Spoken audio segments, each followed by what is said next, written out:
Okay, so iPhone 15 is here, and I have a lot of thoughts I want to share with you about my experience with this phone for a week. Apple specifically sent me a blue iPhone 15 Plus for review, and I wouldn't blame you if you thought that this was just another iPhone with not much new stuff, but you'd actually be wrong. This phone is incredibly underrated, and I wanted to start off with the design, and more specifically, that USB-C port. We can now charge this iPhone with USB-C, which is awesome, but I'm most excited about all the things you can do with it besides charging your phone. It works with reverse charging your AirPods, my Apple Watch Ultra 2, it charges my other Android phones, SD cards if you have the right connector, I can use it on my studio display now, it even supports Ethernet through USB-C. The list is pretty endless. Apple also took a new approach to color this year on the iPhone 15 by actually infusing the glass color and using metallic ions in the process to achieve this. The result is a two-toned design where the back glass is a lighter shade of blue because there is less ions in it, and then the camera bump is a darker shade where there is more infused color glass in there. And if you think this phone looks white,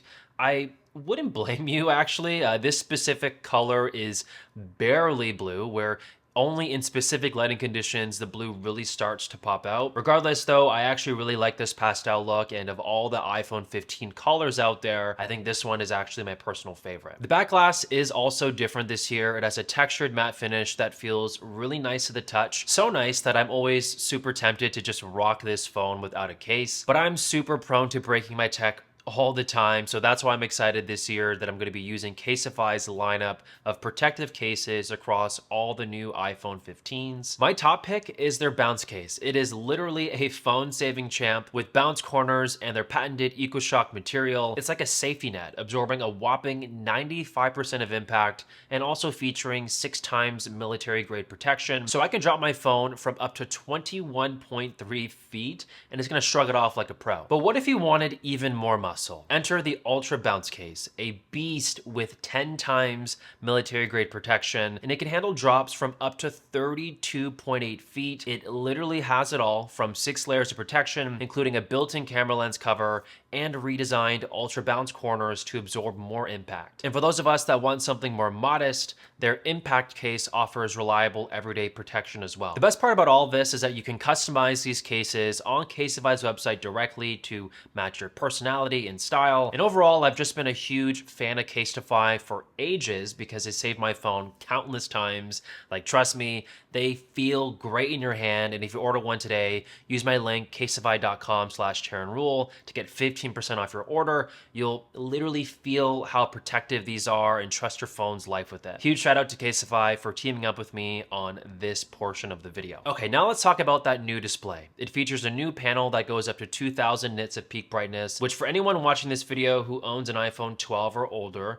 that is about a 3 times total brightness increase than before. So this means in direct sunlight outside, this iPhone 15 is able to be clearly visible while in use, which is a pretty big deal to the overall experience. It also has a new peak HDR brightness of 1600 nits, which translates directly to any Dolby Vision and HDR content that makes the viewing experience just even better, including HDR videos that you would have personally shot on your iPhone. We're also getting the dynamic island this year on the regular iPhones, which was a feature that first came out on the iPhone 14 Pro in 2022. And if you're not caught up, this new visual interface combines all alerts and live activities into one interactive place, providing easy access to stuff happening in the background without having to actually interrupt what you're doing on your phone. Very basic controls include controlling music off Spotify, controlling your timers, or even seeing your flight status and flight times. Like, the list is pretty endless and growing as more support is being poured on to this new software feature. Onto some hot topics though. The panel on this phone is still 60 Hertz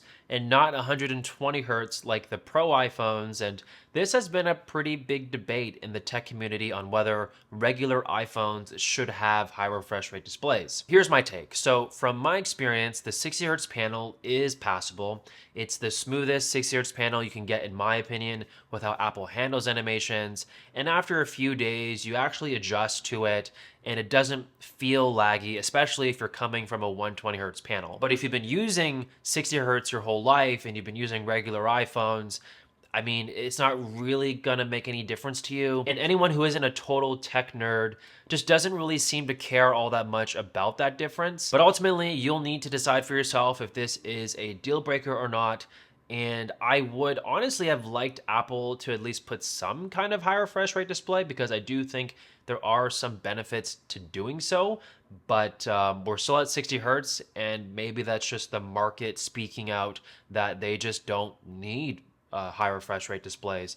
I'm not sure what goes into Apple's decision making here, but if you've been using 60 hertz panels your whole life, you don't have to worry about this if you're going to be buying a regular iPhone 15. And also, if you're debating whether to get the iPhone 15 or 15 Plus, based on the size difference, I would say I actually really like the Plus size. I was mistaken to think that this was kind of like a weird size for a regular iPhone. And I would actually personally buy this one if I was in the market for a non-Pro iPhone. You get a much larger 6.7-inch display, which means you get more content on screen with less scrolling. Playing games on a larger display is also just better in my opinion. And more importantly, you get a bigger battery. So the iPhone 15 Plus has much longer battery life than the iPhone 15, and it actually has the longest battery of any iPhone, including the 15 Pro Max. All of these extra quality of life features you get barely adds any weight to the device. I find the iPhone 15 Plus to be pretty light for a large phone, and I'd encourage you to test it out at a local Apple store if you want to feel what I'm talking about. And you just get all of these benefits of size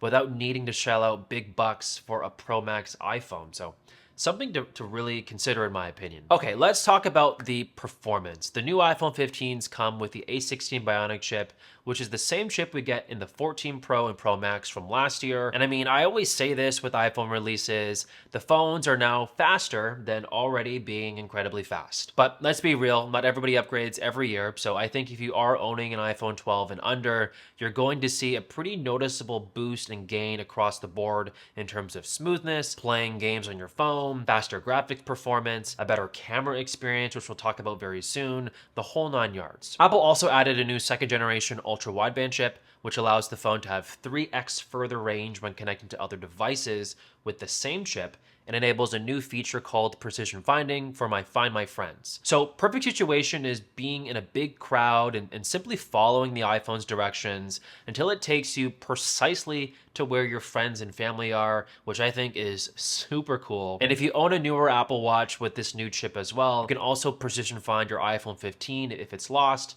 It actually works pretty well. Okay, now let's talk about the cameras, because I have a ton of thoughts on this, and I have a full review actually coming on the way, specifically on the iPhone 15 camera system, as it can really take up a whole video, but let's just kind of give you my brief thoughts on how I feel about it. We have a fully loaded, brand new camera system, which features a 48 megapixel main camera, an improved ultra-wide camera, and a new 2x telephoto option. To be very clear in this video, the 48 megapixel main camera on the iPhone 15 is not the same as the one on the 15 Pro and Pro Max. The Pro iPhones do take better images as they have a different sensor on that phone, but I don't want to discredit how good the ones are coming out of the regular 15. Here is a photo dump of 48 megapixel images I took across the board with the 15 Plus. These are sharp images. They look fantastic with tons of detail that you just didn't have on a non-Pro iPhone before. But even better, where the cameras of the iPhone 15 beat the Pro iPhones from last year, is the new default image is now 24 megapixels, which is 2 times the resolution from the 14 Pro and Pro Max, which were at 12 megapixels. So if you would prefer to save space and not shoot in 48 megapixel max resolution, you can still get very crisp 24 megapixel images that are a sizable step up from the past iPhones. And as mentioned, we also have a new 2x telephoto that is making use of the 12 megapixels in the middle of the main camera, so you're getting a pretty decent image quality at this focal length without needing an additional lens. This is actually a pretty big deal. If you've never had a telephoto option on your iPhone before because you've always owned the regular iPhones and not the Pros, the best way for me to really describe the benefit to you is taking pictures of people are typically actually more flattering on a telephoto lens than a 1x or 0.5x. So I'd highly recommend you leverage 2x anytime you're trying to go for a more lifelike, compressed portrait look to your images. And speaking of portraits, you can now take regular photos, capture the depth information in those photos as shown by an F icon that pops up on the bottom left, and add in the depth portrait effect later in post. This is really cool. You don't have to think about whether to shoot portrait or regular anymore. just shoot regular images, capture that depth information, and decide after the fact if you want that blurry bokeh background. Apple also added the photonic engine into night mode this year, so it's supposed to improve the color and sharpness in the darkest environments, and I do think it is progressing and doing a better job than before. Of course though, you will be the judge as I had the images cycle through in this video, but I do think the iPhone 15 is doing a pretty decent job here. Videos on the iPhone continue to be a beast as well. I honestly think it's safe to say that without debate, iPhones are the king of smartphone video, and it really shows. It is super crisp across the board, and we're always edging closer and closer to phones being reliable replacements to traditional video cameras. And I'm also a tremendous fan of how good action videos can come out with the right subject and frame, as the stabilization is just crazy on iPhones these days. And also, I did drop a new wallpaper pack called Euphoria. I'll leave links in the description down below. It is a compilation of 20 8K high-resolution wallpapers that look good on iPhones, iPads, Macs, and if you use my discount code buy one get one, you can get that wallpaper pack in addition to the Winter Wonderland pack or my Symmetry wallpaper pack free of charge. Again, click the links down below and use that discount code to get that today. That is a new pack for all the new iPhone 15s and just regular phones in general for you guys to just enjoy beautiful wallpapers on. Anyways, comment hashtag I made it if you did finish this video, and click my latest video right here, and I'll talk to all of you guys in the next one. Peace.